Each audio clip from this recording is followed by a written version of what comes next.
Okay, if you're a parent trying to raise a healthy, active kid, you're going to want to see this. We are about to crack the code on a huge question, using some incredible science to find an answer that might just change everything you think you know about your toddler's future. Let's get into it. What if the secret to having a 12-year-old who loves playing outside instead of being glued to a screen isn't actually decided when they're a teen? What if that whole path is paved when they're just a toddler? Well, that's the big mystery we are solving today. I know, I know. It sounds a little crazy, right? How can you possibly connect the dots between a 2-year-old who's obsessed with stacking blocks and a teenager trying to navigate middle school? Well, the evidence we're about to look at shows that this link isn't just real, it's actually incredibly powerful. I mean, come on, we have all been there. The toddler is having a complete meltdown, you're just trying to make dinner, a work email pops up, and you just need 5 minutes of quiet. So you hand them the tablet. It's a total survival move, zero judgment here. But what are the long-term effects of that one simple action? And here's why this matters so much. A shocking 80% of adolescents around the world are not getting enough physical activity. That's not just a number. That's a global health crisis. We're talking about 4 out of every 5 teenagers. So where does all this inactivity even start? But what if that simple, totally understandable choice, just 5 minutes of screen time for a moment of peace, isn't just a one-time thing? What if it's actually the first little brick in building a habit, a pattern that quietly gets stronger and stronger and lasts for the next 10 years? That's what we're going to find out. To answer a question that big, we can't just guess. We need some serious evidence. And lucky for us, a team of scientists ran this epic, decade-long experiment to find the exact answer. So let's pull back the curtain on their research. Now, this isn't just some small random study. This is the Quebec Longitudinal Study of Child Development. And a longitudinal study is basically like a scientific time machine. It follows the very same people over a really long period of time. In this case, researchers followed a huge group of kids all the way from birth into their teenage years just to see how their lives unfolded. Their mission was absolutely massive. We're talking about tracking more than 1,600 kids for over a decade, all to uncover these hidden connections between their toddler habits and their teen years. And their incredible findings were published in the Journal of Developmental and Behavioral Pediatrics.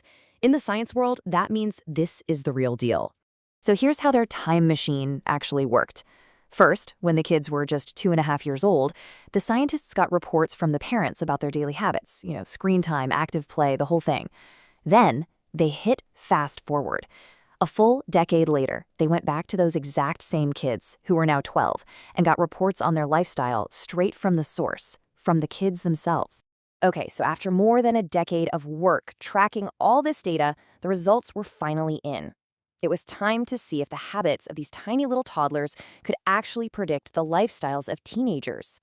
So the million-dollar question is, did what happened when they were 2.5 really predict their life when they were 12? The answer was a massive, resounding yes. The data was crystal clear. Those habits that were formed in the messy, chaotic haze of toddlerhood, they didn't just disappear. They echoed through the years and directly shaped the lifestyles of these kids as they became teens. And you can see it right here. The researchers found 2 key habits that were huge predictors. Toddlers who had active playtime with their parents were way more likely to spend time playing outside as teens. And on the flip side, more screen time as a toddler directly predicted less physical activity 10 years down the road.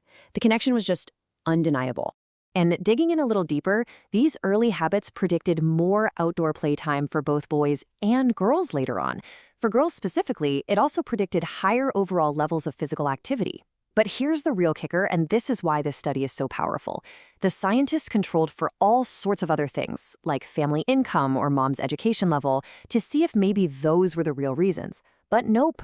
Even after all that, the link was still super strong. The toddler habits themselves were the game changer. Okay, so we have this incredible science, but what do we actually do with it? How can we apply it to our own lives, like right now? Well, the researchers basically handed us a blueprint for raising active kids. So let's break it down. And you know what? It's not complicated. You don't need any special gear. This entire decade of research with thousands of data points can be boiled down to 2 simple actionable steps that any parent can start doing today. Step 1 is all about getting involved. The key phrase from the study was active parent-child leisure. It's not about just sending your toddler outside to play by themselves. It's about getting down on the floor with them, kicking a ball around, going for a family walk, or just having a ridiculous dance party in the living room.